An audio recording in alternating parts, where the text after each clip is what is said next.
Assalamualaikum warahmatullahi wabarakatuh. Anak-anakku yang insya Allah dalam keadaan sehat dan dimuliakan Allah. Apa kabar? Insya Allah kita baik semua, sehat. Materi kita di semester awal, semester genap ini adalah materi ke-7 yang berjudul Malaikat Selalu Bersamaku. Adapun tujuan pembelajaran, siswa dapat pertama memahami makna beriman pada malaikat. Yang kedua, nama-nama malaikat dan tugasnya. Kemudian yang ketiga, dapat menerapkan perilaku yang mencerminkan iman kepada malaikat. Nah, itu tujuan kita. Lalu apa malaikat itu?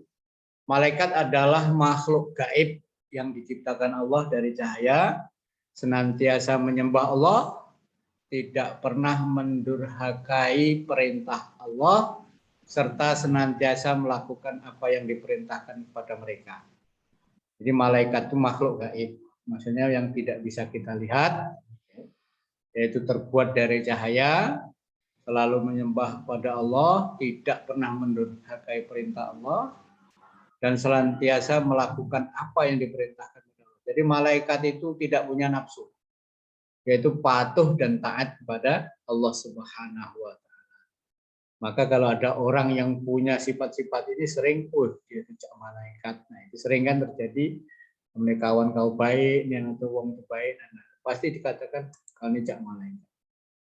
Dalil penciptaan malaikat dalam Quran surah Al-Fatir ayat 1, A'udzubillahi minasyaitonirrajim. Alhamdulillahi fatiris samawati wal ard, ja'ilil malaikati rusulan uli ajnihatin masna wa sulasa wa ruba' yazidu fil khalqi ma yasha' innallaha ala kulli syai'in qadir.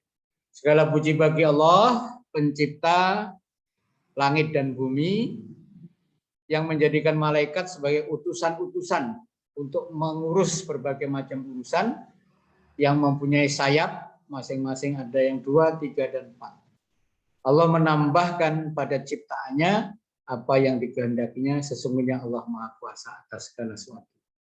Jadi di sini Allah menciptakan langit dan bumi, dan pembantu atau utusan-utusan untuk mengurusi berbagai macam kehidupan ini, ya para malaikat. Ya. Di malaikat ini makhluk yang siap menerima perintah Allah, sami'na wa ata'na. Malaikat Jibril misalkan suruh menyampaikan wahyu, ya menyampaikan wahyu itulah. Dan dia tidak pernah berbohong, tidak pernah tidak disampaikan. Malaikat pembagi rezeki, itu ya terus dia itu kan. Yang tugasnya nyapu nyawa Israel ya terus.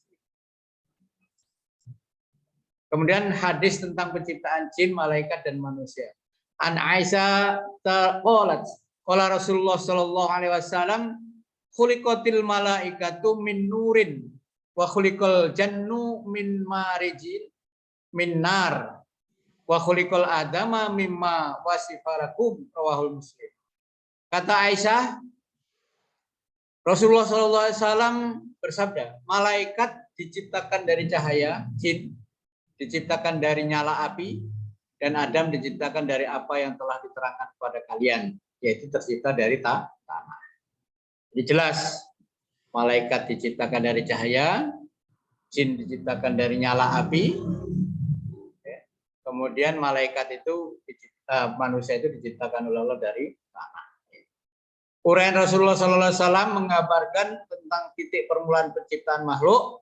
Beliau menyebutkan bahwa para malaikat diciptakan dari cahaya, karena itu mereka semua tidak bermaksiat pada Allah dan tidak menyombongkan diri untuk beribadah padanya. Adapun jin diciptakan dari api, karena itu banyak jin yang disifati dengan kesembronoan, kesia-siaan dan permusuhan. Sedangkan Adam diciptakan sebagaimana yang terangkan kepada kalian, yaitu diciptakan dari tanah liat atau lempung seperti tembikar. Pada prosesnya dari tanah menjadi tanah liat lempung, lalu menjadi tembikar, maka dari sanalah Allah menciptakan Adam alaihissalam. Nah ini anak sekalian ya, tentang penciptaan jin. Perbedaan malaikat sama jin sama manusia apa? Malaikat gaib, manusia nyata, jin gaib. Jadi jin malaikat sama gaib. Dia tidak punya jasad. Ya. Kalau manusia itu lengkap, punya roh, punya jasad, punya nafsu. Malaikat itu punya, ya dia tidak punya nafsu, tidak punya jasad, tapi dia hanya memiliki kepatuhan dan tidak memiliki nafsu, memiliki nafsu, memiliki nafsu. Selalu taat pada Allah, ada yang taat dan ada yang durhaka, ada yang taat dan ada yang durhaka. Tidak berjenis kelamin, berjenis kelamin, berjenis kelamin. Tidak makan, tidak minum, tidak tidur, tidak kawin. Makan, minum, tidur, kawin. Makan, minum, tidur, dan kawin. Sama jin. Memiliki akal pikiran yang bersifat statis, memiliki akal pikiran yang bersifat dinamis, memiliki akal pikiran. Jadi jin juga punya. Makanya jin itu juga punya strategi menggoda manusia nanti sesuai tingkatannya. Kita lanjut. Jumlah dan tugas malaikat. Jadi jumlah malaikat itu banyak. Tapi yang diwajib diketahui ada 10. Tugas mereka diantara yang pertama di alam roh, bertasbih serta patuh dan tunduk pada Allah, memikul arsy, memberi salam pada ahli surga, menyiksa ahli neraka. Kemudian dalil jumlah malaikat tadi. An Aisyah radhiyallahu anhu sami'tu Rasulullah sallallahu alaihi wasallam yaqulu man ata akhahu al-muslima aidan masyafi khurafatil jannati hatta yajlisa fa idza jalasa ghamartu rahmatu fa in kana ghudwatan sallallahu alaiha sab'una alfa maliki hatta yumsiya wa in kana masya'an sallallahu alaihi sab'una alfa malikin hatta yudbihu. Rawahu Ibnu Hibban. Dari Ali radhiyallahu berkata, aku mendengar Rasulullah bersabda, barang siapa mengunjungi saudara sama muslim, maka seakan ia berjalan di bawah pepohonan surga hingga ia duduk. Jika telah duduk, maka rahmat dan melingkupinya. Jika mengunjungi di waktu pagi, maka 70.000 malaikat akan bersolawat kepadanya hingga sore hari. Dan jika ia mengunjunginya di waktu sore, maka 70.000 malaikat akan bersolawat kepadanya hingga pagi hari. Nah, ini berkaitan dengan jumlah malaikat yang banyak ya. Nama dan tugas malaikat ya. Yaitu Jibril menyampaikan wahyu, tentu anak-anak sudah hafal, Mikail memberikan rezeki, Israfil meniup sangkakala, Israel mencabut nyawa, Mungkar dan Nakir keduanya memiliki tugas yaitu menanya perbuatan baik dan jahat manusia dalam kubur, Raqib mencatat perbuatan baik, Atid mencatat perbuatan buruk, Malik menjaga neraka, dan Ridwan menjaga surga. Itu yang wajib diketahui tadi. Jadi jumlah malaikat itu banyak. Dalil nama-nama dan tugas masing-masing. A'udzubillahi dalam Quran surah At-Tahrim, ya ayyuhalladzina amanu qu anfusakum wa ahlikum naro wa quduhan nasu wal hijarah 'alaiha malaikatun khilalun syidadun la ya'sunallaha ma amarahum wa yaf'aluna ma yu'marun. Hai orang-orang yang beriman, peliharalah dirimu dan keluargamu dari api neraka yang bahan bakarnya adalah manusia dan batu. Penjaganya malaikat-malaikat yang kasar keras dan tidak menghargai Allah terhadap apa yang diperintahkannya kepada mereka dan selalu mengerjakan apa yang diperintahkan.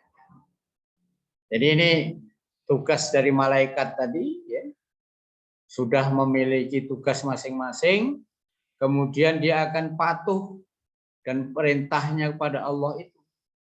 Termasuk tadi disebutkan penjaganya itu malaikat-malaikat kasar itu malaikat-malaikat Israel ya, Malik ya, itu adalah malaikat-malaikat yang menjaga neraka tempatnya orang-orang yang tidak beriman dan orang-orang yang maksiat pada Allah.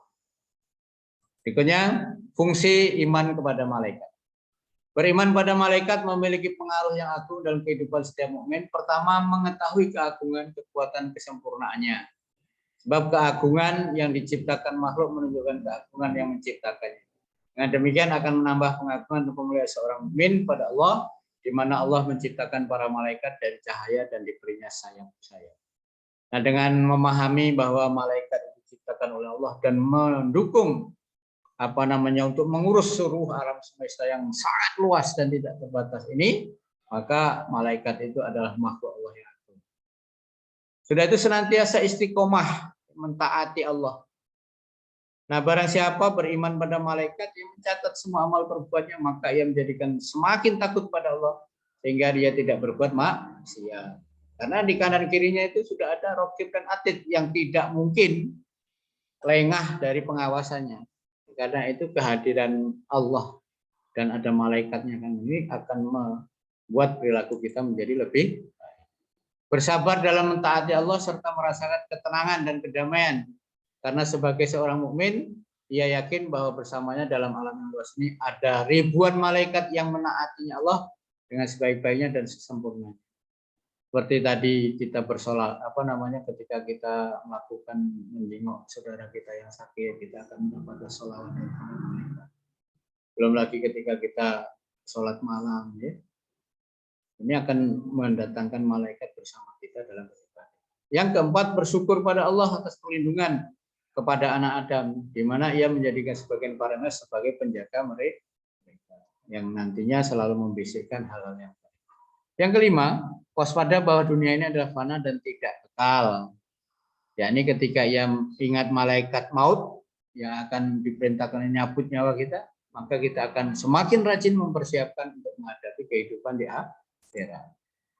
Kemudian keimanan pada malaikat memiliki 4 unsur, antara lain yang pertama, mengimani adanya mereka. Jadi kita percaya tentang keberadaan malaikat ini. Tidak seperti yang dipahami oleh sebagian orang bahwa malaikat adalah hanya sebuah kata yang bermakna konotasi yang berarti kebaikan atau semacamnya.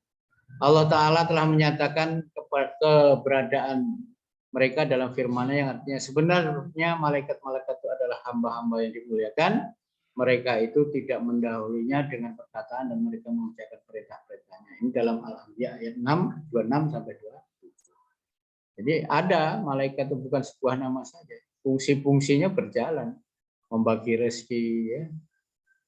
Tidak ada makhluk Allah yang terlewatkan rezekinya. Orang yang beriman, orang yang tidak beriman, binatang yang gagah perkasa, binatang yang lemah, itu semua ada rezekinya. Karena apa? Memang diurus oleh para malaikat.